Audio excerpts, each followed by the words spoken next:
এবারে মাছের বাজারের খবর জানবো। বাগেরহাট থেকে যুক্ত হচ্ছেন আরিফুল ইসলাম। আরিফ।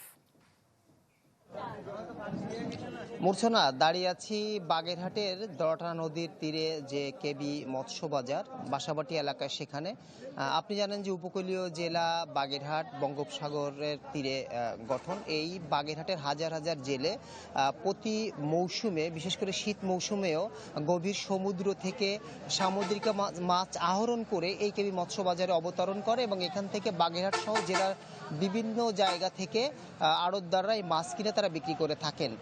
কিন্তু এই মৌসুমে বিভিন্ন সময় যে ইলিশের দেখা মেলে, এখন কিন্তু ইলিশ নেই বললেই চলে।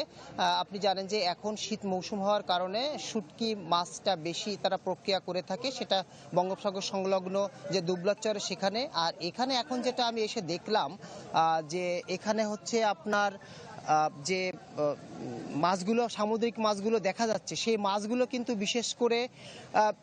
বিশেষ করে এখানে বাইরে থেকে আসছে, মিয়ানমার থেকে। এখন এই সমুদ্রে মাছ কিন্তু খুবই কমই পাওয়া যাচ্ছে। জি আরিফ, আপনাকে ধন্যবাদ। দর্শক, আমাদের সাথে বাগেরহাট থেকে যুক্ত হয়েছিলেন আমাদের সহকর্মী আরিফুল ইসলাম।